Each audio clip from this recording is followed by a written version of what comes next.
Saudara-saudari yang terkasih di dalam Kristus, selamat pagi. Salam jumpa lagi dalam Sabda Siap Saji Senin 16 Januari 2023, hari biasa pekan kedua. Marilah kita berdoa dalam nama Bapa, Putra dan Roh Kudus. Amin. Allah Bapa Maha Agung, kami bersyukur kepadamu karena berkat ketaatan Yesus Kristus Putramu, kami memperoleh anugerah keselamatan. Berilah kami kekuatan untuk mewartakan keagungan-Mu, agar semua orang taat kepada Putra-Mu, sebab Dialah Tuhan pengantara kami yang bersama dengan Dikau dalam persatuan Roh Kudus, hidup dan berkuasa Allah sepanjang segala masa. Amin. Tuhan bersamamu dan bersama rohmu.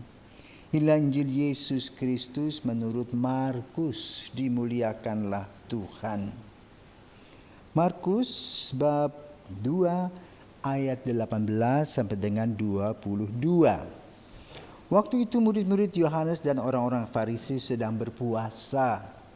Pada suatu hari datanglah orang-orang kepada Yesus dan berkata, "Murid-murid Yohanes dan murid-murid orang Farisi berpuasa, mengapa murid-murid-mu tidak?" Jawab Yesus kepada mereka, "Dapatkah sahabat-sahabat pengantin pria berpuasa selagi pengantin itu bersama mereka? Selama pengantin itu ada bersama mereka, mereka tidak dapat berpuasa. Tetapi waktunya akan datang, pengantin itu diambil dari mereka, dan pada waktu itulah mereka akan berpuasa. Tidak ada seorang pun menambalkan secari kain yang belum susut pada baju yang sudah tua. Karena jika demikian, kain penambal itu akan mencabiknya yang baru, mencabik yang tua, sehingga makin besarlah koyaknya. Demikian juga tak seorang pun mengisikan anggur baru ke dalam kantong kulit yang sudah tua. Karena jika demikian, anggur tersebut akan mengoyakkan kantong itu, sehingga baik anggur maupun kantongnya akan terbuang. Jadi anggur yang baru hendaknya disimpan dalam kantong yang baru pula." Demikianlah sabda Tuhan, terpujilah Kristus. Saudara terkasih, kita kenal puasa Yesus 40 hari 40 malam. Juga puasa saudara-saudara kita sebelum merayakan Hari Raya Idul Fitri, sebulan penuh. Nah, sekarang bagaimana dengan puasa orang-orang Yahudi? Puasa orang Yahudi itu dibagi dalam beberapa kelompok.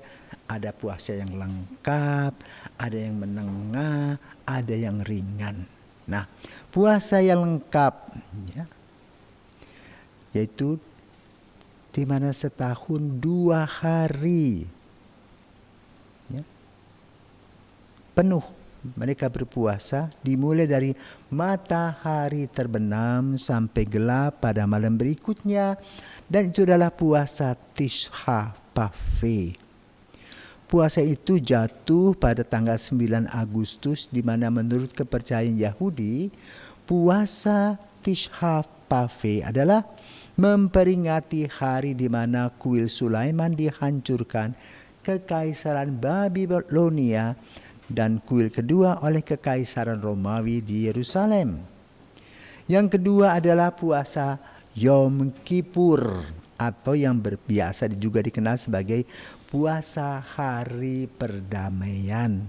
Ini adalah puasa di hari paling suci dalam tahun Yahudi dan jatuh pada hari ke-10 dari bulan ke-7. Selama 2 hari jenis puasa itu, orang Yahudi sama sekali tidak makan dan minum. Dan ada 4 larangan yang tidak didekati seorang Yahudi selama puasa tersebut.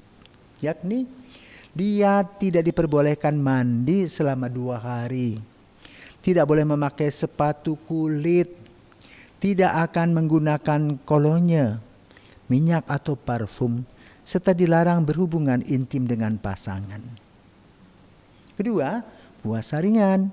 Di sini orang yang berpuasa tidak memaksakan batasan apapun pada hari-hari puasa lengkapnya, melainkan puas dengan puasa sederhana dari subuh hingga malam, tidak minum dan makan. Terdapat puasa 4 hari setiap tahunnya. Pertama, puasa Gedalah. Puasa Gedalia ini dilaksanakan pada tanggal dan hari yang bervariasi menurut kalender Masehi dari tahun ke tahun. Dan orang Yahudi memperingati hari jadi pembunuhan Gedalia yang merupakan gubernur distrik Yudea yang dibunuh oleh tentara Babilonia Raja Nebukadnezar bersama dengan sejumlah orang Yahudi menurut apa yang disebutkan dalam Alkitab. Kedua, 10 Tifit bulan ke-10 dalam kalender Ibrani. Orang Yahudi berpuasa pada hari ini dalam berkabung untuk mengenang pengepungan yang dilakukan oleh Nebukadnezar di Yerusalem, yang mana dalam sejarah bahwa pengepungan itu berakhir dengan penghancuran kuil Sulaiman dan penaklukan kerajaan Yehuda. Yang ketiga, Siva Asar Betamuz, itu tanggal 17 Juli. Puasa ini bertepatan dengan ingatan akan runtuhnya tembok Yerusalem sebelum penghancuran bait suci kedua menurut kepercayaan Yahudi. Keempat, puasa Ester. Puasa ini dilakukan di mana orang Yahudi memperingati salah satu pertempuran yang disebutkan dalam kitab Ester. Pada masing-masing dari 4 hari ini, orang yang berpuasa secara teratur membaca bagian-bagian tertentu dari Taurat dalam misa untuk hari-hari puasa. Yang keempat adalah puasa 4 hari.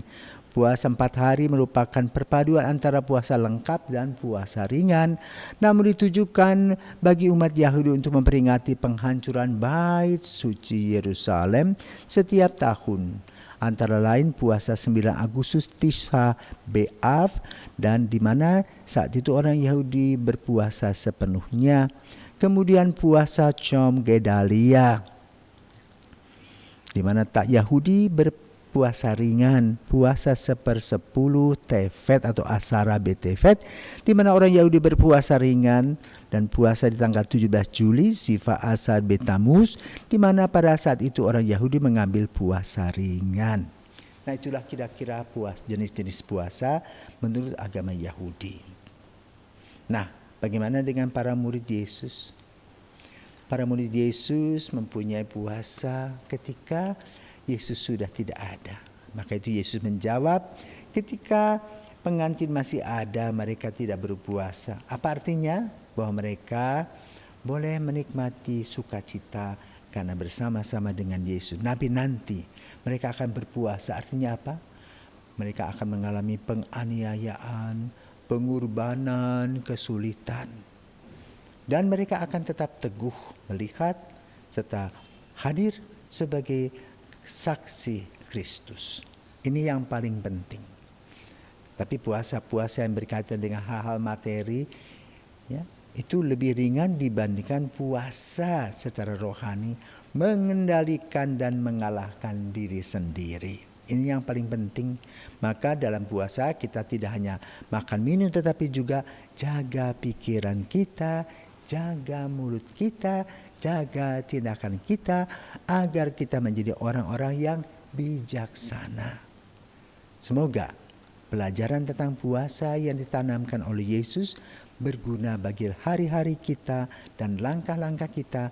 Kita mengubah bukan hanya secara materi kita berpuasa, tetapi lebih pada puasa batin, mengalahkan diri sendiri, mengalahkan kekurangan-kekurangan pribadi, mengalahkan kecenderungan-kecenderungan jahat yang ada dalam diri sendiri, sehingga kita hidup dalam terang Roh Kudus dan menjadi saksi Kristus. Semoga puasa ini menjadi bagian dari hidup kita selama-lamanya.